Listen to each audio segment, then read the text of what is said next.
without any further ado, introduce Sophia Edwards, who's our Chief Marketing Officer.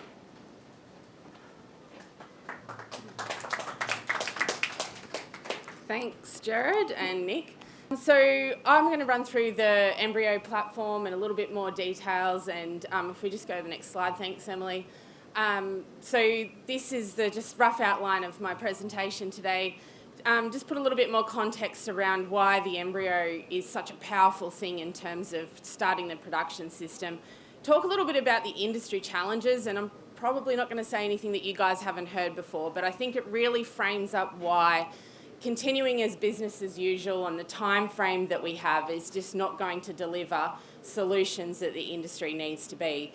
And talk about how Nbryo platform can actually allow the industry to be a solution to the challenges.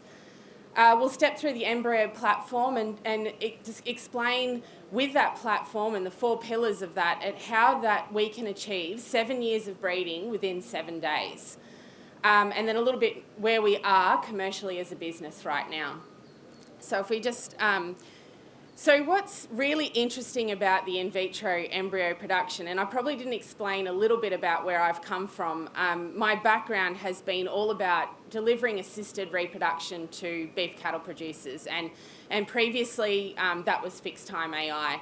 Now the thing about AI and what's different about, and you can just put all those points up, thanks Em, another 2, these thing about the in vitro embryo is that you can actually deliver prescribed genetics into any herd and multiply them.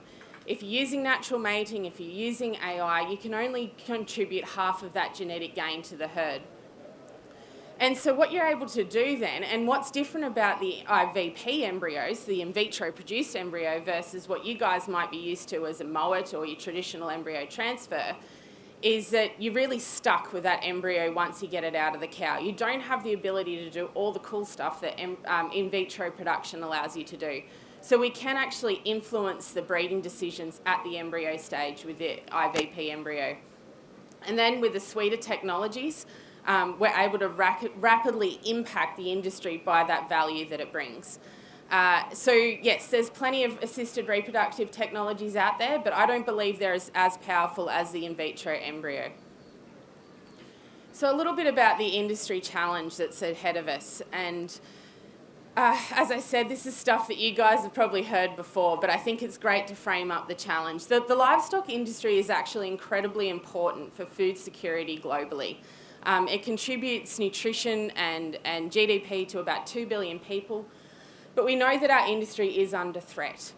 And it's not only under threat from the impacts of climate change and how that's going to affect the industry, but we also know that we do contribute to part of the problem. And there's also a rise of animal-sourced proteins that are starting to become a threat. So this is a big challenge, and we need to think about how is it that we can flip ourselves as an industry from being the problem to actually being part of the solution. And I truly believe that we have that answer. There is actually amazing opportunity when you look at the global livestock business. There's 550 million commercial cows that need to get pregnant every year. There's also a challenge in the fact that if these animals don't get pregnant, there's a risk to food security, but it's also an ability for us to impact that or have an influence on the production system. Our beef and dairy, and I do like to actually bring dairy into the conversations when we talk about beef these days because there's power in the platform there that I'll talk about later. But we have huge diversity in our cattle production systems. Now, this is not even between countries, it's within countries. You can think of the differences that we have here up in the north compared down to the south. So we have challenges there that we need to actually be quite adaptable and change very quickly to meet markets. And yes, we do know that cattle are a source of enteric methane emissions and do contribute to greenhouse gases. But I do believe that we can actually be part of the solution. So before I said that business as usual is not okay, because if we tick along at the rate that we are currently as an industry, we're not going to be able to meet the challenges. And I'd just like to use climate targets as an example of this. And it's quite interesting, and it was actually at the Wagyu conference that a lot of suppliers actually are now mandating these timeframes. So being carbon neutral or meeting these sustainability goals is not only just from an industry perspective. We have bigger upstream suppliers that are saying, yes, by this date that I want to be carbon neutral, and it's up to cattle producers to be able to help meet those needs. Examples are CN30, the Paris Agreement where the United Nations signed that we're not going to increase global warming by more than 1.5%. But getting rid of cattle is not the solution, because we still need to feed the world and they play an important part in the industry. Now, this just might be other things that also exist in the industry. You can keep tapping through there. And just think about in your own production systems. It could be carcass traits, it could be net feed intake, or even something like fertility. I think most people can agree that if they've got a goal and they want to go there, they need to go there fast. They can't just continue ticking along. I really love this graph. This graph actually came out of a report from the FAO, and what this graph articulates is the roadmap of how the FAO see that we're going to reach our sustainability goals by 2050, but also maintain feeding the world and managing food security. And I think a lot of people would have heard that a lot of the solutions that are currently out there to meet around carbon methane emissions has been around nutritional supplements. But I think most people can agree that it's difficult to scale and it's not very appropriate in pasture-fed systems, and it also doesn't stay with that animal. If you just tap one more, thanks, Em. When we looked at what the FAO looked at solutions to meet this target with, whilst maintaining food security, you can see that they consider that productivity increases and breeding are the biggest contributors to be able to change to meet this pathway. And that's because changes at the genomics level or the genetic level means that those impacts are going to stay with that animal for life, but also the progeny of that animal through the production system. Now, what's also interesting is this graph acknowledges this contribution, but that's based on current breeding strategies. So I'll just go through a really quick genetics lesson. You're right, Em, if you can just tap, you can tap through the whole slide to make it a little bit easier.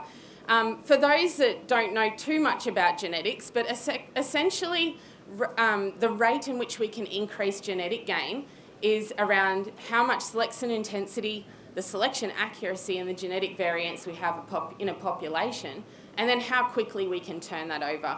And that's why you see industries such as chickens and pork, for that matter, just being so successful about being able to achieve their breeding goals. So what we need is technology to be able to influence all the levers of this equation to increase that rate of genetic gain to meet our targets. But it's all well and good to do that in a microcosm of an industry, so within a stud. You're not really going to see the industry impacts unless we can scale that and deliver it to industry. And that's where Nbryo comes in, to making embryo technology more accessible and affordable to producers. If we just tap down, so this is about the embryo difference. Now, this is the business as usual slide. So this is what existing livestock systems currently do. So they are slow and difficult to scale and generally are quite expensive and hard to access. So a well-run program roughly delivers 1 to 1.5% change per year at best. So what that means is over a 7-year period, you can pretty much influence about 10% change in a trait or an index of traits. So that's basically what we're doing right now. So the question is, what if we could do this within 7 days?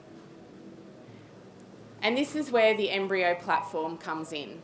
So the Nbryo platform, which Nick spoke about earlier, is broken into 4 pillars, which is around identify, scale, deliver, and analyse. And I'll step through each of those with a little bit more detail.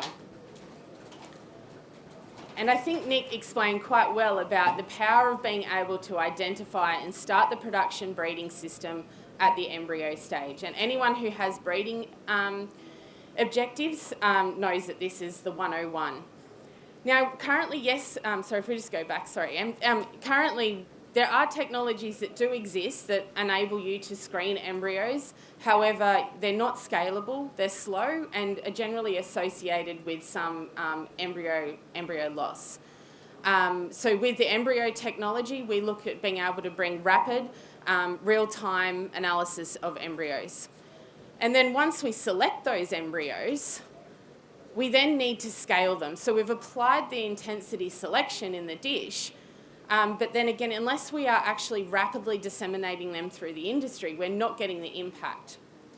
So Nbryo is working on a range of technologies that works at the biology side of the embryo to scale embryos, but also an automation of the laboratory to be able to produce embryos mass on scale. Now, we all know that scale means reduction in cost, but it also means that impact and how we want the time to make the change is going to be quicker throughout the industry. Now, I think anyone who's engaged in embryo technologies would understand that people that can transfer embryos are rare, they're hard to get and generally expensive. So it's no point us creating all of these embryos if we can't deliver them through to the industry. So Nbryo is working on a range of technologies that will enable semi-skilled operators, be it AI technicians or people who have an appreciation of the anatomy of a reproductive tract, to be able to deliver embryos on farm. Not only will this reduce costs, it'll reduce the logistics issues of transporting embryos, timing, and this will improve the adoption and the industry impact. As I said before, it's a little bit like how fixed time AI is now being used as a household name in commercial production. We believe that embryo transfer can be brought at the same level of that technology, and if not even better than that. And of course, data is king. So being able to analyse every step of the platform, from not only how the platform operates on farm and creating data insights, but just imagine that if you were a supplier, an upstream supplier, you could have info and intel of where the cattle are coming through the production system from the embryo stage. Not only would that improve from forecasting abilities, your customer promises, market access, you name it. So there's a huge power in being able to deliver the insights that can be generated from the platform. So with all of those technologies as a platform, that's how we believe that we can bring the breeding cycle, which usually takes 7 years to make 10% change, back to 7 days. And that 7 days is realistically the period that it creates the 7-day in vitro production cycle of an embryo, because we are able to put that increased selection intensity in the dish and reduce that genetic lag.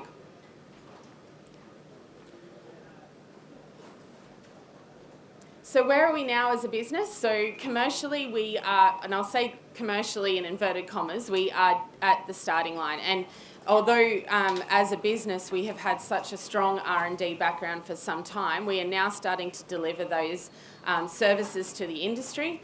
And right now we are offering just in vitro production, so IVF embryos to the industry, which constitutes of the ovum pickup, the production of embryos, and the transfer of those embryos.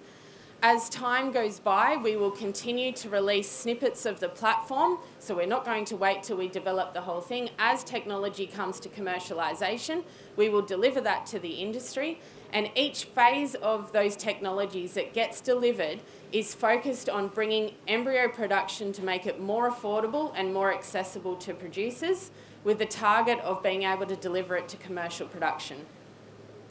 So what we're doing is we have launched a trial ambassador program where we're seeking entrepreneurial cattle producers that are willing to adopt the new phases of the technology. We will go out and work with these producers, implement the technology on farm, create that customer feedback, which will provide us more intel to drive the commercialisation of the platform. So we definitely encourage you to get in touch.